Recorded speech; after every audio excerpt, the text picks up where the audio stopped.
What's happening, guys? Today we're going to be taking a look at the 2020 Ford Escape Titanium. This is the hybrid edition, which means it's got a 2.5 liter gas engine, but also an electric motor in there as well. 200 horsepower, 155 pounds of torque, whisper quiet. This thing is amazing. Let's have a look.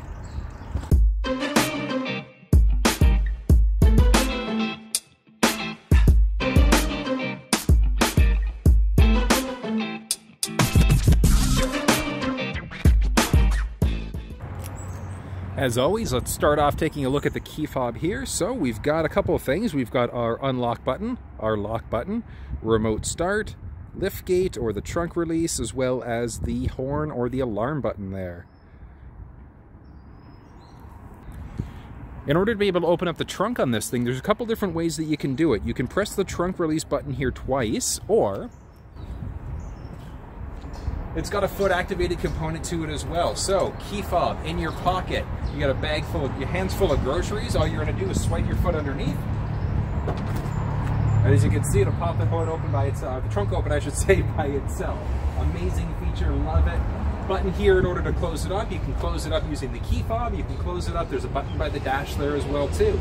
Let's have a look inside of the back of this thing.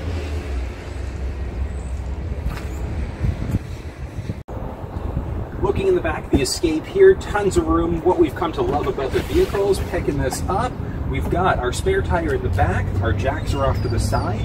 If you ever need to use a jerry can, we've got our handy little piece in the back here.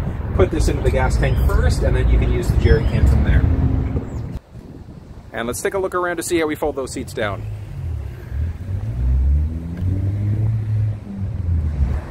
Oh, as you can see here, we've got a little lever here. All we're going to do is pull that up in order to be able to get the seat folded down. Now, to stop part way, as if you can see here, we've got a little button. We're just going to press that button here, and that's going to give us a little bit more spacing behind here. And then drop down here. Let's spin around to the other side just so you can take a look.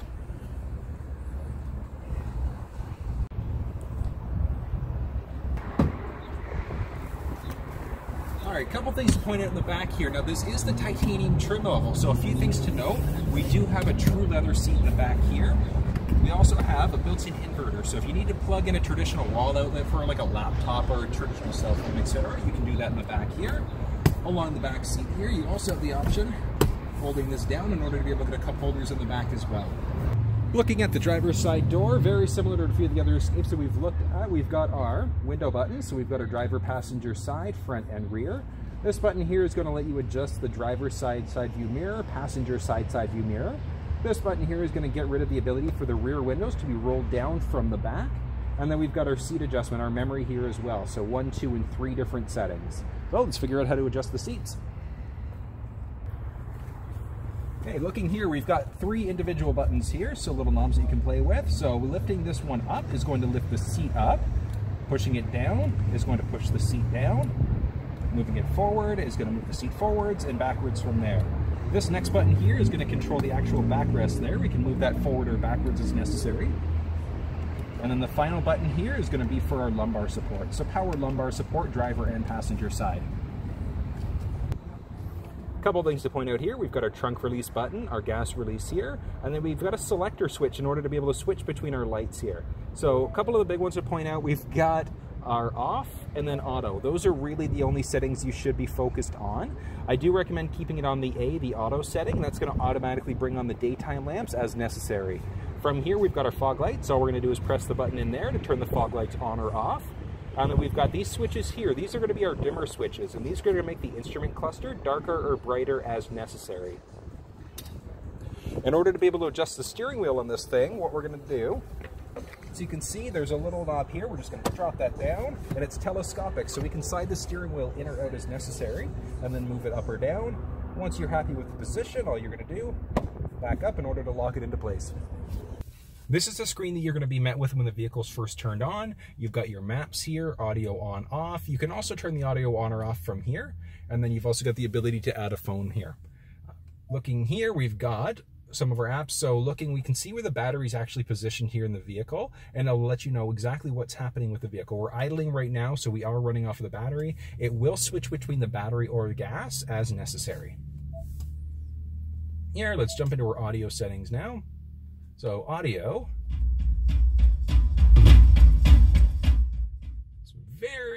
responsive. It's a great speaker system setup that we've got here. In order to be able to use some of these things, sources gets us to AM, FM, Sirius XM, and then our Bluetooth. Direct tune, so we can direct tune this way. We can use this knob if you prefer to tune that way. Or you can use the button on the steering wheel in order to use your voice to be able to tune to a different station. Once you've got a station that you like, in order to be able to press to save it into our presets, we're simply going to press and hold, and we're saved in. Jumping to our phone here, this is where we would go if we want to set a phone up. Very, very easy to use. Look in the link below for a description on exactly how to set up a phone, whether it's an Android or an iPhone, using Apple Sync 3. Using Sync 3, I should say. Apple CarPlay or Android Auto compatible.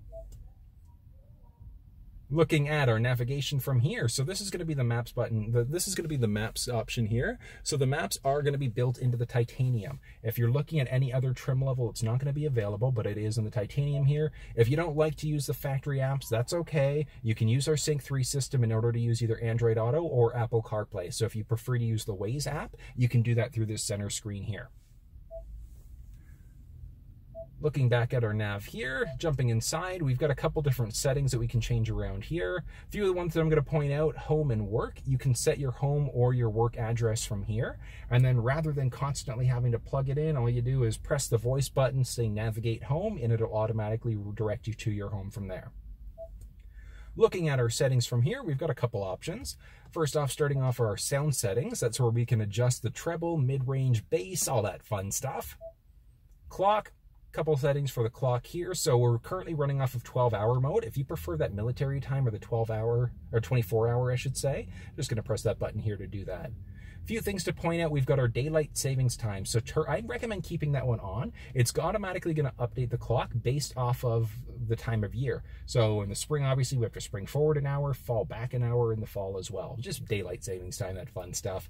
From here, we've got our auto time zone update. That's automatically going to update the clock on the vehicle based off of where you currently are. So let's say if you're on the East Coast driving out west, it's automatically going to update the time zone. So that's why I recommend keeping that one on. From here, we've got our Bluetooth settings, so we can turn Bluetooth off completely from here. We can add devices in here as well. Phone. Search for your vehicle on your device and select it once it is found. Which I don't want to do right now. You can add a phone in, very, very simple to do. Again, look in the link below. Look in the description below, I should say, in order to be able to find that. Radio, you've got the ability to turn off HD radio, radio text, and then this is where you can go to change your preset pages. So what I recommend, may as well go all out and set it for the full 6, because this is what happens when you do. Jumping back to audio for a second there. Now, as you can see, we've got 6 buttons down here. So if you're the type of person that loves to have the difference between AM, FM, Sirius XM, if you've got a million stations you love to listen to, not a million, I mean, you can save up to 30 here, but you get the point. Jumping back into settings here, we've got our driver assistance. This is where we get into some pretty neat features. So driver assistance, we've got our adaptive cruise control or standard cruise control. I highly recommend keeping on an adaptive and learn how it works. Trust me, the second you figure it out, you're never going to go back to regular cruise control ever again. It's an incredible system.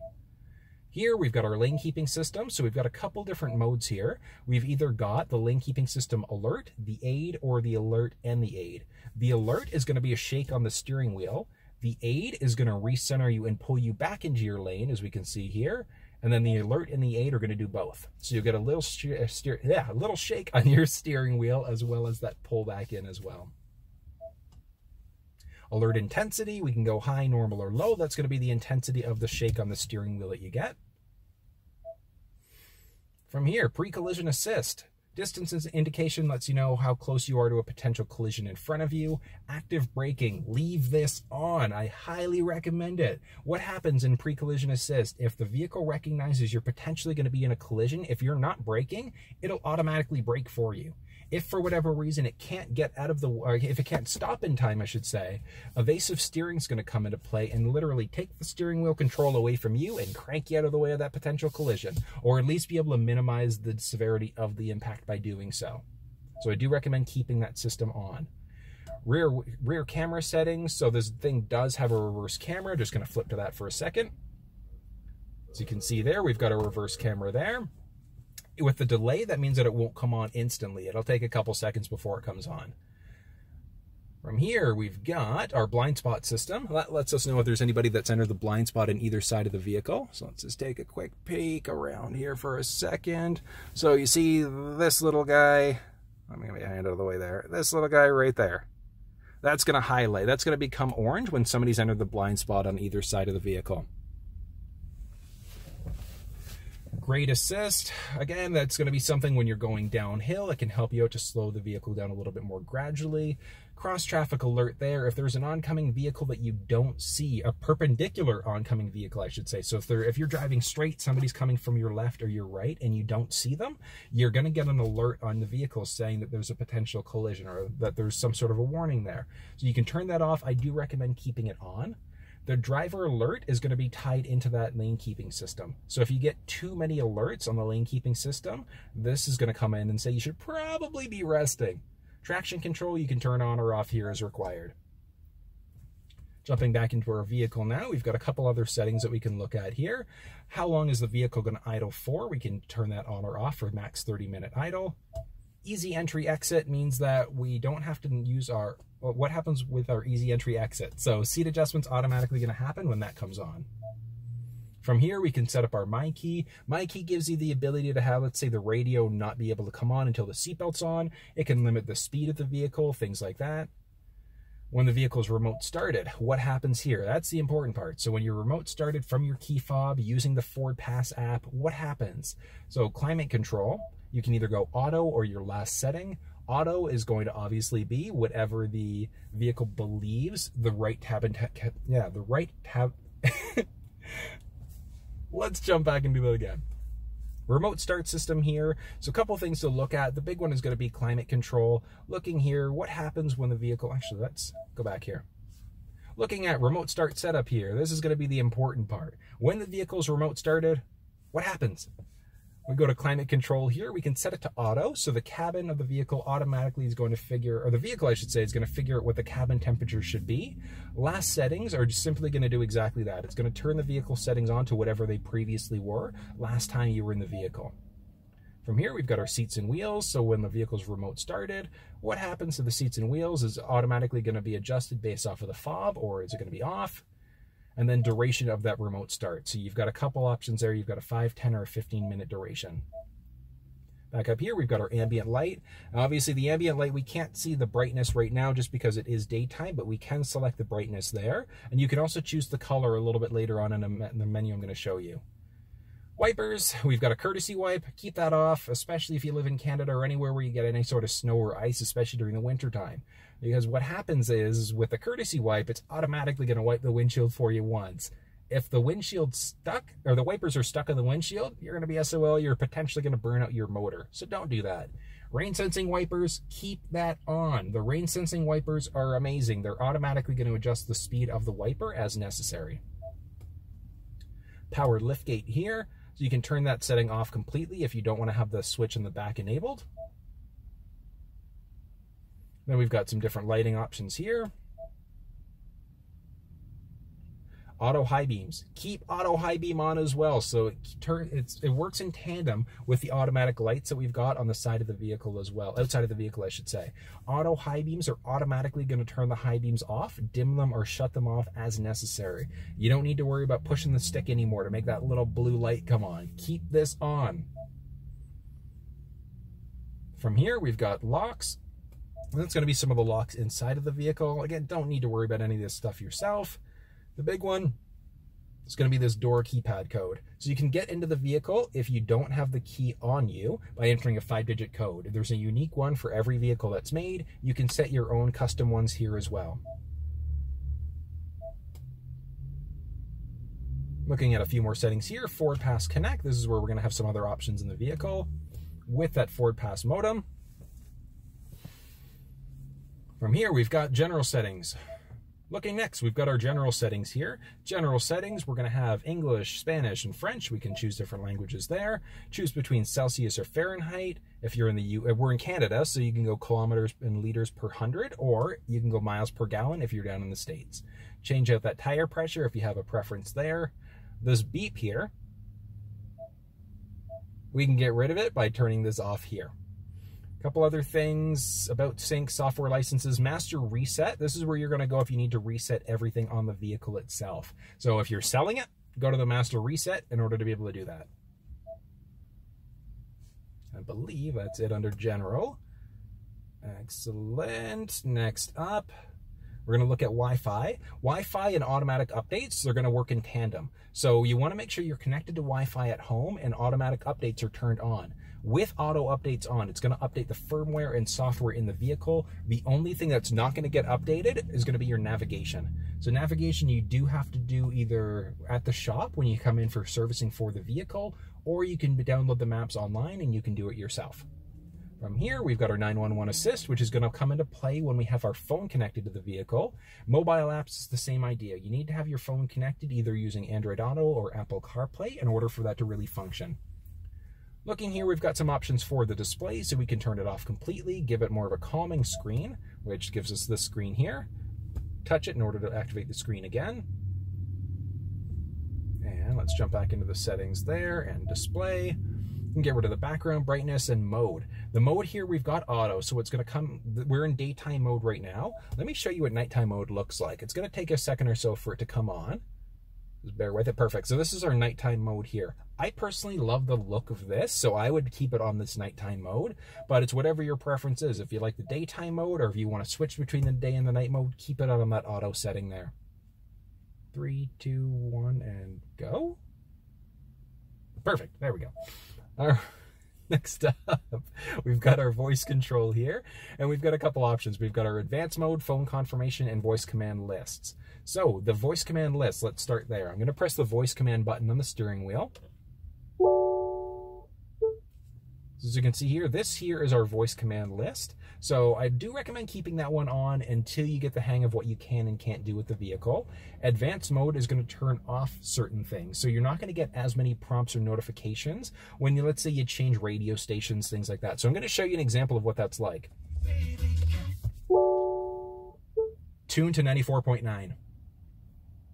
Tuning to FM 94.9. Okay, so we got a little bit. So if you heard that, we had a little bit of a notification there that it's tuning to a certain station. So if we turn on advanced mode and we do that again, tune to 97.7. So you can see there, we didn't get that same notification, but we've changed stations there. So if you don't like all of those extra prompts that you get, turn this advanced mode on. It's a huge time saver. From here, we've got our phone confirmation, and that's going to be a confirmation of a phone call that you're making. So would you like to call such and such person? I do recommend keeping that one turned on. We've got our valet mode next. Valet mode essentially locks the screen out so that nobody can go through and play around with things if you're, let's say if the vehicle is being valet driven or just for a general security side of things. So in order to be able to lock this screen out, we're just going to enter a 4-digit PIN number. Nice and difficult. 1, 2, 3, 4, and done. And then as you can see here, it's actually locked the screen out completely. If I turn the vehicle off and on again, this will still look the exact same. So this is not going to go away until you re-enter that 4-digit PIN number and unlock the screen. From here, we've got some basic settings for navigation. The big one to point out is going to be under route preferences. And at the bottom here, we've got avoid freeways, toll roads, ferries, tunnels, etc. Some people don't like driving on the freeways, so they don't like highway driving, they don't like toll roads, so you can have the map adjust so that you avoid those things here. Moving down the screen here, we've got a couple things to look at. So this is going to be the audio on or off button, so we can adjust that as necessary. This button here is going to be able to pull up some settings. So we've got our back to our treble, mid-range, bass, all that fun stuff. If we want to switch between radio stations, if we want to switch between songs, we can use these buttons here. You can play or pause here. And this one is going to give us that calming screen again. Again, just press it in order to be able to turn it on. And then you can manually tune the station here if you have a preference to do that. Moving down, we've got our 4-way blinkers here. This is going to be the fan control settings here. So this is going to turn these fans on or off as necessary. All the way down is off. All the way up, we're on. Moving down a little bit, we've got a couple other buttons here. We've got our windshield rear defroster here, our max window AC. So if we want to really defrost that windshield, we would go here. And then when the fan is on, is it going to go to the windshield, to our face, to our feet, or a combination of all three? This button here is the air circulator button. If it's turned on, that means it's going to circulate air inside of the cabin. If it's not on, that means that it's going to pull air from outside the vehicle. So one of the benefits of doing that is that the air is going to be a little bit cooler from the outside. One of the downsides, though, is that it's going to make your air conditioner work harder. From here, we've got our air conditioning on, we've got our air conditioning on, max AC on from here. The vehicle is dual zone climate control. That's one of the nice things about the titanium. So let's say if you like things a little bit cooler on your side, but your passenger likes things warm, you've got that flexibility to be able to do that. With dual zone on, you'll know it's there because dual's highlighted. If we press that button, it defaults back to whatever the driver's settings are. From here, we've got our heated seats, I should say. One button turns it on full, and then medium, low, or off. And then we've got our heated steering wheel here. This is going to be the fan level. So how high is that AC blowing? Looking down here, you can just kind of make it out. We've got a 12-volt adapter, so your traditional cigarette lighter adapter here, as well as a USB port here. And dropping down, we've got our gear shift. Now, one of the nice things about the 2020 Escapes, they did get a little bit of a facelift. So it's gone from that traditional stick shift, which we had before, into a rotary shift, a dial shifter instead. So it's something that they took from the 2020 Escape, or I should say from the Edges, and they've brought into the Escape now. This button here, we've got our parking brake. This here is going to be our auto hold. So with the auto hold button enabled, we can take our foot off the brake and we don't have to worry about the vehicle moving. And that's really at when we're stopped at a light. This button here is going to be for our different driving modes. So we've got normal, eco, sport, slippery, or deep snow and sand. And then from here, we've got our park assist button. And then this next one right here is going to be for our parking aid. So as we get closer and closer to an obstacle behind us, that beeping that we get, we can turn that one off using the button here. A couple things to point out on the top of the vehicle here. So looking up, we've got our garage door opener, so you can program that. Instructions on how to do that are going to be in your owner's manual. And off to the side here, we've got our sunglasses holder. This right here is going to be the cabin lights. So cabin lights, all of them on. And keep them off, or in the middle there, it's going to come on when the doors are ajar, when any of the doors are ajar. From here, we've got our screen for the twin panel moonroof. So if we press that button there, as you can see,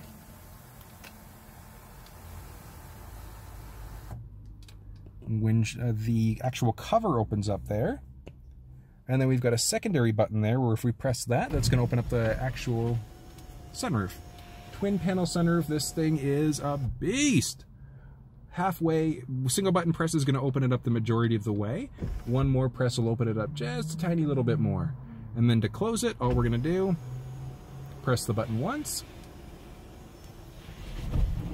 and it's closed there. This is our steering wheel on the Escape Titanium Hybrid. Off to the left-hand side here, we've got a couple settings. So we've got our volume decrease, increase, or mute. And then these buttons here are the cruise control settings. So the adaptive cruise control or the standard cruise if you have that preference. So in order to use the adaptive cruise control settings, it's very, very simple. So this button here is going to turn it on. Once the cruise control is on, when we get up to the speed that we'd like, we're simply going to go down or up in order to set the speed, and then we can go up or down using this button, using this little knobby here, in order to be able to adjust the speed. So it's going to go up or down 1 kilometer per hour or 1 mile per hour at a time. And this is going to cancel out the cruise control from here. This button up here is going to control the distance. So how close or far away are you from the vehicle in front of you? So there are 3 different settings there. If you're on the highway, I normally recommend the 2 or the 3 setting there. And then this next one is tied into the lane keeping system. So this is actually the lane centering button. The actual lane keeping system button, you can turn that on or off from here. So it's just this little knobby here. So as you can see, the lanes are there, which means that the lane keeping system is now on, and then we've got our lane centering system on or off from here. If you ever get any sort of a warning or anything on the screen like that, if we press the OK button in the middle here, it's going to get rid of any sort of indication that we've got. Off to the right-hand side of the steering wheel here, we've got our voice command button or our voice assist button. We can answer a phone call, hang up a phone call, we can change radio stations, we can change songs using these buttons here. These next ones are going to be different things for the screen. So if we look here, we can change our different displays here for the heads-up display. Heads-up display is actually pretty neat. We can just make it out so this screen here, you can't actually see it on the screen here. However, you can actually see the speed that the vehicle is going here. So it's going to show up on the heads-up display here. It's a very, very unobtrusive system. Moving back down, so we can tweak that. We can turn it off completely if we want to. And then we've got a couple different options for settings here. So if we press the menu button here, we've got different screens that we can choose between. So we've got our comm screen, we can turn that off, fuel economy, our different trips. And then we're going to press our back button there. Audio, we can show what songs currently playing, so AM, FM, etc. Navigation, we can have that showing here as well. Home address, previous destination, so we're essentially just searching, a little bit more of an enhanced search from what we saw on the screen over there. And then if our phone was connected, that would be shown up here. We've got some generic settings that we can look at here. And let's see, there we go. Brake coach, oil life as well. And then display setup. So what else do we want in this display here? So we can change to miles per hour if we want to. We can show or hide the power gauge or our eco coach. So we're currently not in the eco driving mode, but it will be available if we are in the eco driving mode. So let me drop out of this here and show you. If we change to the eco driving mode, what happens there? So normal and eco, there we go. Perfect. There we go. A couple differences on the screen here now. And then just moving the gauge up and down here is going to tweak a few things out. So where this really comes into play is if we want to reset this here. So as you can see, we've got our traditional counter here. If we press and hold the OK button, that's going to reset all of our values there. Looking at the side stick here, we've got up or down for our turn signals. We can turn the high beams on as necessary. Again, we're on auto high beams, so you shouldn't have to do this unless you're being nice and flashing somebody, letting them know that there might be a cop up ahead. On the right-hand stick here, we've got this one here, which is going to control the amount of windshield wiper fluid that's released. And then we can turn the windshield wipers on manually ourselves. On the very end of it, just on the tip right here, this is going to control our rear windshield wipers. And then in order to be able to get the actual windshield wiper fluid to go, you're going to pull in towards you for the front windshield, and you're going to push away from you for the rear windshield. And that's the screen, and that's this thing basically in a nutshell. Let's take it for a spin. I'm excited.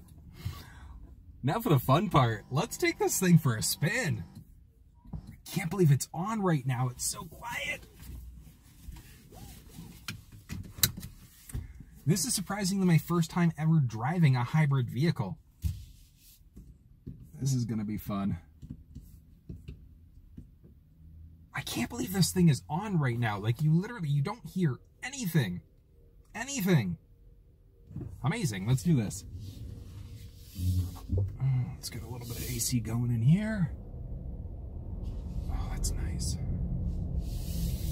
Nice and comfortable.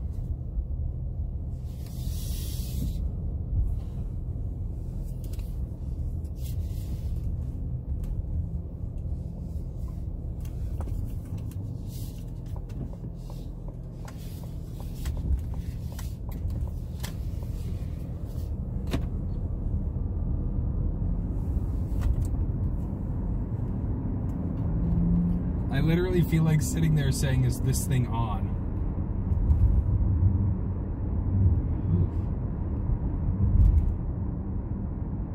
Okay. Some of you can make it out in the glasses here, but you can see the speed in the heads-up display. It's very, very unobtrusive. Like, you can barely make it out.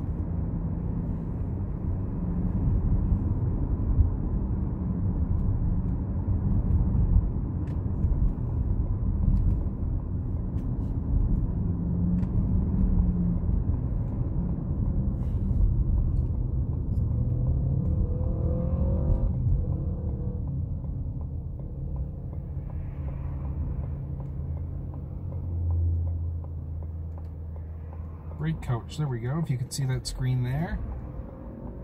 Because we are in eco mode right now, so it's going to give us a few extra notifications.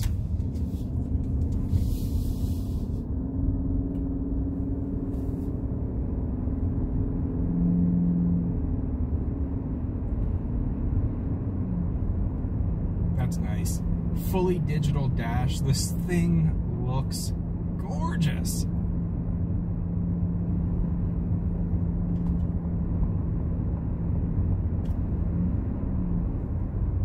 I'm genuinely excited to see what this thing is going to handle like on the highway. Okay, curious. So if you can kind of make it out there, just through these glasses here, I'm just going to take them off for a sec to do a little close-up.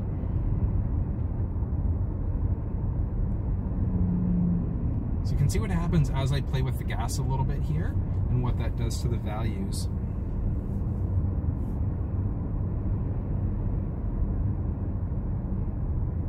Really neat. Fascinating seeing how this hybrid system really works.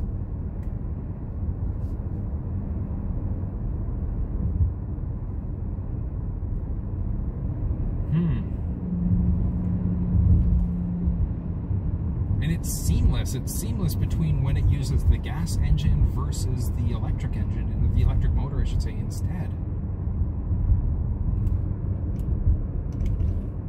Like, if you had never used if you've never been in a hybrid vehicle before, like, you would have no idea.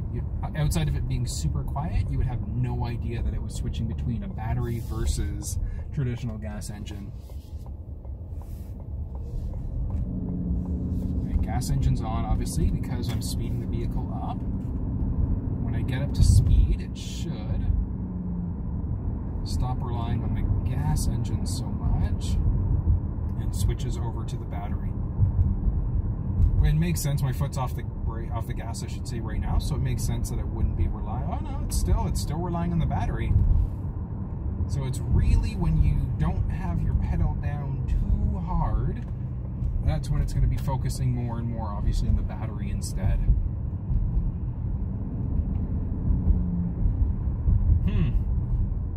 Very neat.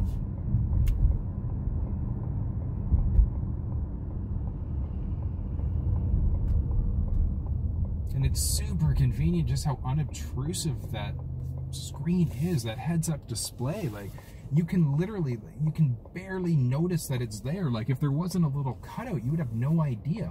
And that's one of the nice things, like, Ford's done with this vehicle. They've done it along the Lincoln lineup as well, too. Like, I am super excited to test drive the Aviator and the Navigator, especially the ones that have the heads-up display. Is gonna be fun. But this thing is nice. The heads-up display is super unobtrusive. Vehicle's comfortable. The seats are great. There's that little indicator light. Somebody's under the blind spot on that right side of the vehicle there. And then, as always, so just about to hop on the highway here, but I'm going to hold back a little bit as I go, just so that the person in front of me has some distance, and then I can... Oh, the guy behind me probably is not going to like that too much. Ooh, that doesn't look healthy.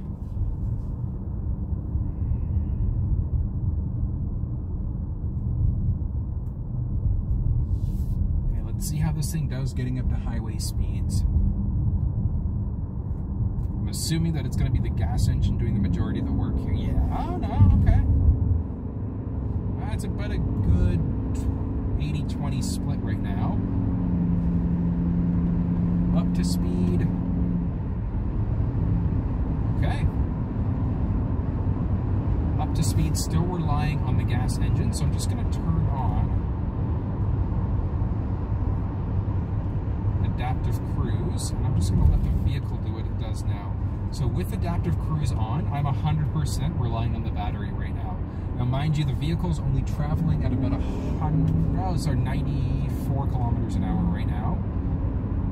Perfect, and same thing. So I'm going uphill a little bit. Alright, makes sense. Yeah, I'm going uphill a little bit, relying on the gas engine here.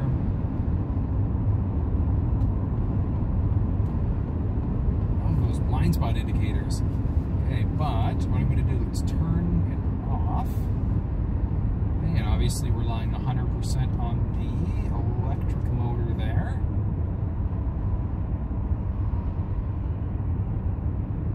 Oh, very neat. Okay, one thing I didn't notice before, it actually tells me in the trip indicator. I'm going to have to show you this afterwards, but it shows you how many kilometers you've driven total and how many of those kilometers have been electric. Very cool. So you can actually see what the vehicle's doing.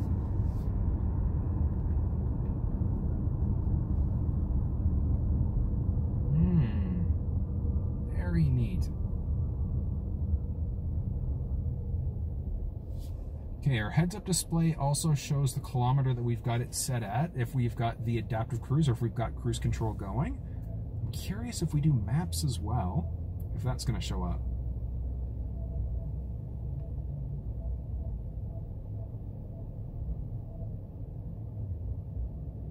Dundas Street East, there we go, back to the dealership here. And let's go for it.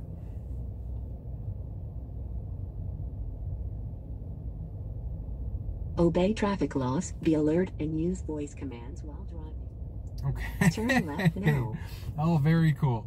Okay, so one of the nice things about this heads-up display as well, I don't think you'll be able to see it on these glasses, but if you've got the navigation going, it's gonna tell you where you should be turning as well. So it's play-by-play directions on the heads-up display. 2 kilometers on the current It's exactly what I figured was going to happen, but actually seeing it work, oh, that's so freaking cool. That is such a cool feature. Like, especially if you're the type of person where you rely on navigation as you're driving, you will. It's convenient. This is just super convenient. Huh. Okay, what happens if I throw a fork in it?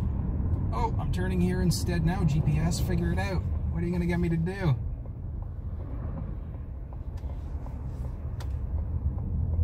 I'm turning off route where the GPS wants me to go.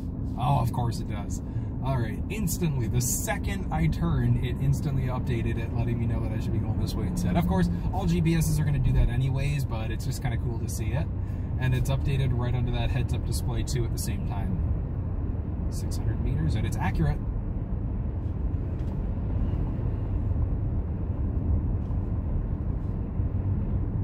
I'm in fully electric right now. In 400 meters, turn right onto Hopkins Street. I know where I'm going. All right, I just wanted to see if that actually, yes, let's cancel the route because I know where I'm going. I just wanted to see it. It actually does exactly what I was expecting. So it does tell you exactly where you should be going if you're using the navigation on the heads-up display. That's so cool. Now, one thing to note, the heads-up display is an available option.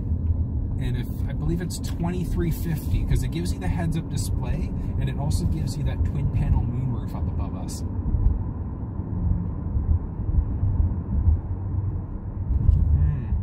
But if you're the type of person where you just love technology and you love everything about technology, you're gonna love this thing.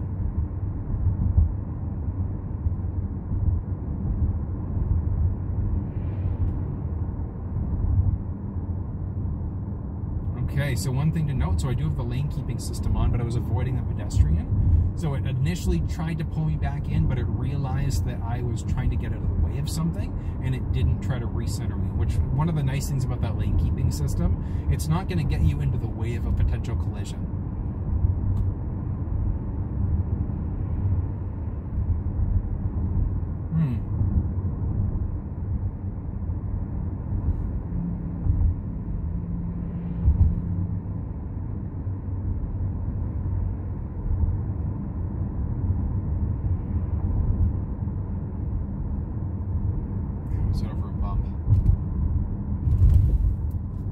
As expected, nice and quiet.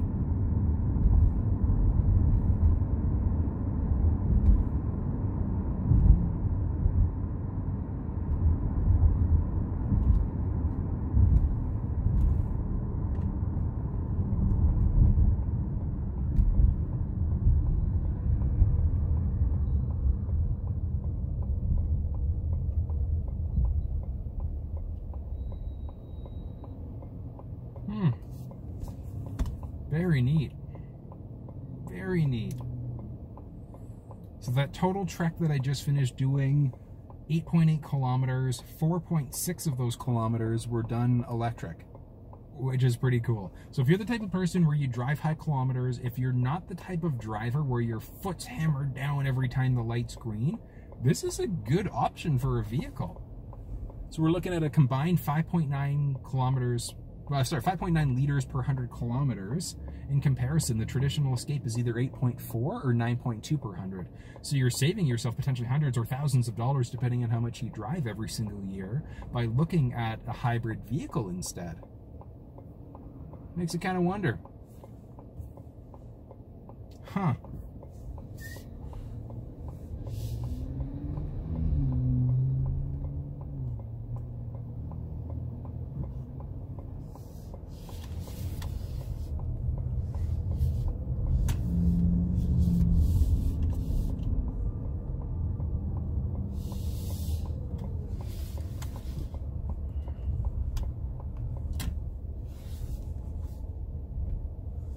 This is going to be fun. Oh, you might be too tight. Too tight. Okay. So guys, this is a review of the 2020 Ford Escape Titanium Hybrid Edition. I hope you enjoyed it. If you did, please subscribe down below. Leave any questions or comments you might have down below as well. Have an amazing weekend.